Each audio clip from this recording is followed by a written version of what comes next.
But if you're paying attention to Connecticut news, you'd see that the governor of the state of Connecticut has been embroiled in a number of different scandals here.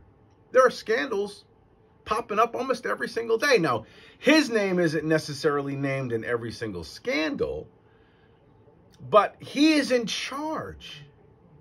And that leadership means that eventually it's under his umbrella. Eventually, it goes back to him.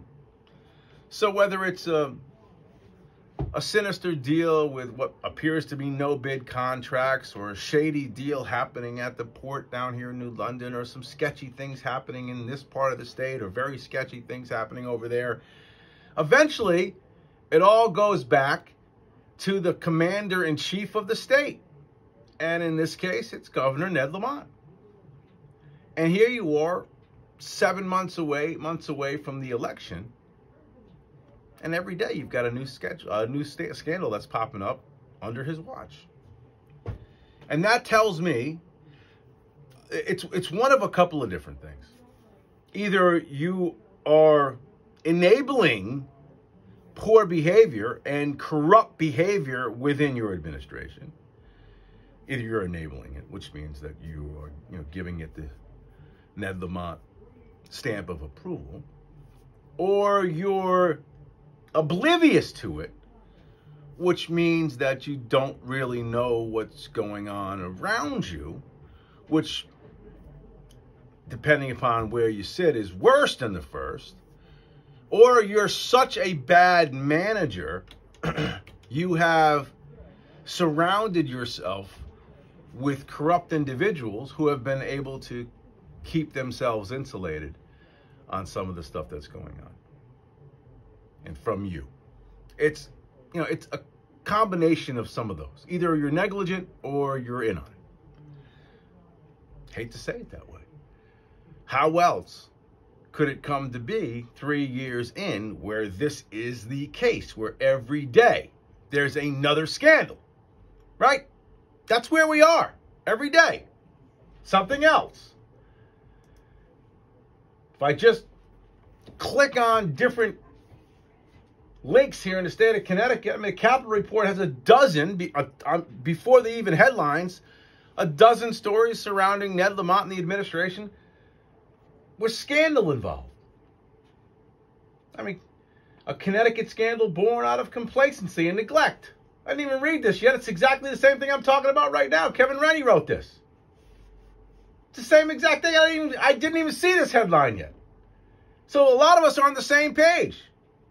Either you don't know what's going on, or you don't care what's going on, or you're complicit with what's going on, or you're in on it.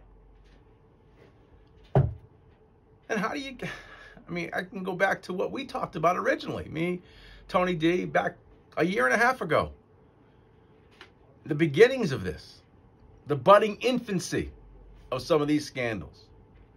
How do you give your wife a no-bid contract to make tens of millions of dollars? How do you give any no-bid contracts? How is that possible? How are you just looking the other way on some of that stuff?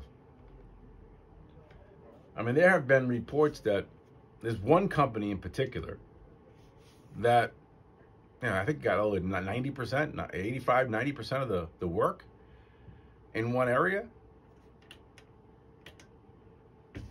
How does that happen? So, I guess what I'm talking about here is, you talk about the idea of great leadership. Like, what makes a great leader? See, to me, great leadership, you have this ability. You got an ability to connect with people, right? You've got to be able to, and the word convince is the wrong word, but convince folks that your way is the best way. Maybe convince is the right word.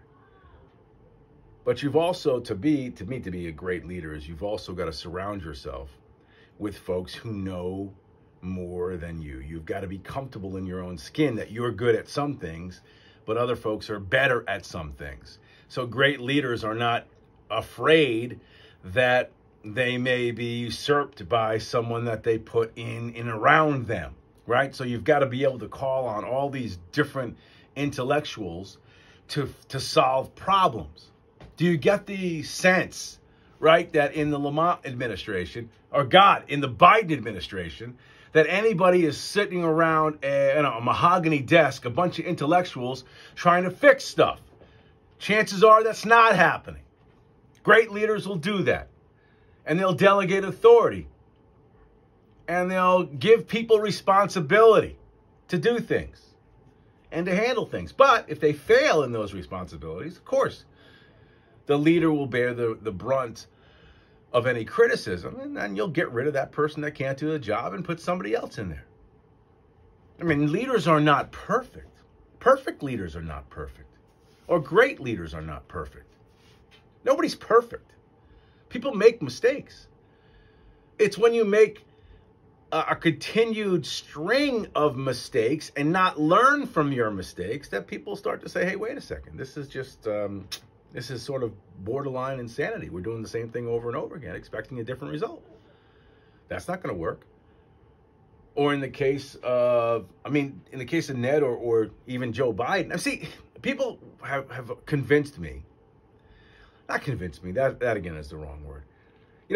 I believe that, I believe that Biden is way past his prime. His usefulness is that he's a talking puppet that has no, gives no pushback to the actual real true power of this country. Some folks say it's still Obama. Some folks say it's, a set of minions that he has surrounded himself with that only are, thirsty for power.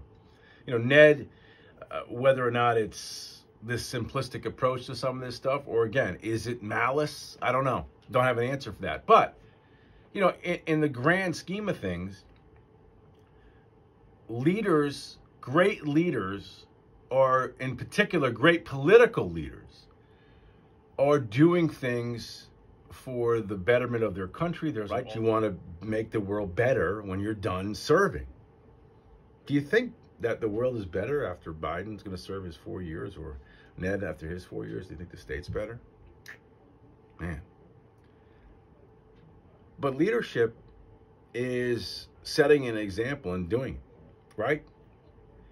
Not putting your own personal gain first. How can you explain no bid contracts or favorite deals to companies owned by your spouse if you're not at least in it somewhat for personal gain? I mean, listen, he's got more. He could burn, if he burned probably half his money and still not have to work a day in his life. I get that. I mean, Ned doesn't need money, which is always one of the most confusing things about some of this stuff. I mean, is it just a scorecard? You're keeping score? You just want to end with the most? I don't know. I don't have an answer to that. But great leaders don't do that. Great leaders give more of themselves. Great leaders think about the big picture. Great political leaders, like a George Washington, who was offered to be a king, right? They wanted to make George Washington the king. He said no. Do you know how much unbelievable restraint and strength comes from giving up absolute power? And knowing that that was the wrong thing to do, and knowing that by setting that example, by walking away from power, that precedent was set for the rest of the time this country would be what it is. I mean, he could have stayed. And then think about a decision like that back 240 years ago would have changed everything. If he decided, no, I'm going to stay on until I die. And then the next president did the same thing. And the next after that, we'd have the landscape would be completely different. Just one simple decision. But it wasn't simple. It was a magnificent decision to walk away from power.